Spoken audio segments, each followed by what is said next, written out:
এ এক নয়া দৃশ্যপট। জনতার ঢেউ বাঁধ ভেঙেছে। আছে হামলা, মামলা, গুম, গ্রেপ্তারের ভয়, কিন্তু কোনো বাধাই থামাতে পারছে না জনস্রোত। বিভিন্ন শ্রেণী পেশার মানুষ করছেন প্রতিবাদ, নেমে এসেছেন সড়কে। ছাত্র জনতার হত্যার বিচার চান তারা। ছাত্র জনতা হত্যার দায়ে যান শেখ হাসিনার পদত্যাগ, চোখে তাদের রুদ্রমূর্তি।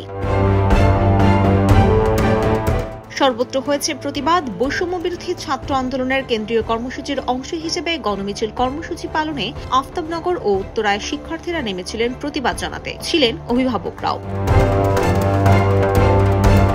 জুমার নামাজের পর প্রতিবাদের স্রোত বেড়ে যায় কয়েক গুণ। রাজধানীর গুরুত্বপূর্ণ স্থানগুলোতে নেমে পড়েন তারা। বিক্ষুব্ধ আন্দোলনকারীরা অবস্থান নেন সায়েন্স ল্যাব মোড়, শাহবাগ, পল্টন, ইসিবি চত্বর, মিরপুর 10-এ।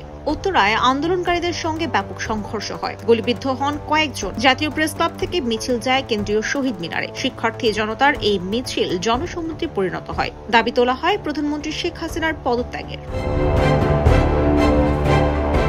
এছাড়াও দেশজুড়ে রয়েছে গণমিছিল। এ সময় পুলিশ ও বিক্ষোভকারীদের সঙ্গে সংঘর্ষে হবিগঞ্জ ও খুলনায় একজন করে 2 জন নিহত হন। লক্ষ্মীপুরে শিক্ষার্থীদের বিক্ষোভে ছাত্রলীগ, যুবলীগের হামলায় আহত হন অন্তত 15 জন। সিলেট, হবিগঞ্জ, নরসিংদী, ফেনী সহ কয়েক স্থানে সংঘর্ষ হয়েছে সংঘাত। এভাবে দেশজুড়ে বৈষম্য বিরোধী ছাত্র আন্দোলনের ডাকে গতকাল প্রার্থনা ও ছাত্র জনতার গণমিছিল কর্মসূচি পালিত হয়। রাজধানী ঢাকায় গণমিছিলে মুখরিত করে রাখেন east West university, north south university এবং ব্র্যাক ইউনিভার্সিটির শিক্ষার্থীরা। আন্দোলনকারীরা আমার ভাই কবরে, খুনি কেন বাইরে, আবু সাইদ মরল, কেন প্রশাসন জবাব দেয়, খুনি হাসিনার গদিতে আগুন জ্বালো একসাথে, উই ওয়ান্ট জাস্টিস ইত্যাদি স্লোগান দেন।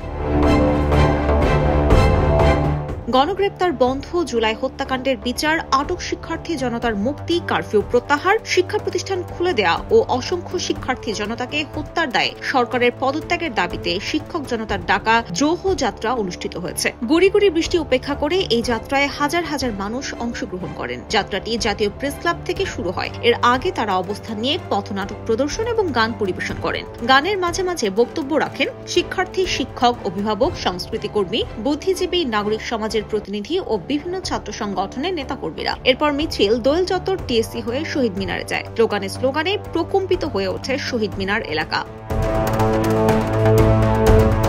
শহীদ মিনারে জাতীয় ও লাল পতাকা এবং সরকার বিরোধী বিভিন্ন স্লোগান, ব্যানার নিয়ে অবস্থান নেন শিক্ষার্থী, শিক্ষক, অভিভাবক, নাগরিক সমাজের প্রতিনিধি ও বিভিন্ন ছাত্র সংগঠনের নেতাকর্মীরা। মূল ব্যানারে লেখা ছিল রক্তের দাগ দিচ্ছে ডাক, স্বৈরাচার নিপাত যাক, দফা 1, দাবি 1, সরকারের পদত্যাগ, শহীদের রক্ত বৃথা যেতে দেব না, আমার ভাই মরল কেন, শেখ হাসিনা জবাব দে, আমার ভাই কবরে, খুনি কেন বাইরে, তোর কোটা তুই নে, আমার ভাই ফেরত দে, দিয়েছি তো রক্ত, আরো দেব রক্ত, লড়াই লড়াই লড়াই চাই, লড়াই করে বাঁচতে চাই, লাঠি, গুলি, টিয়ার গ্যাস, জবাব দিবে বাংলাদেশ, যেখানে গুলি সেখানেই লড়াই। বিভিন্ন স্লোগানে বিভিন্ন শহীদ মিনার প্রকম্পিত করে তোলেন তারা। সেখানে তারা পথনাটক প্রদর্শন করেন।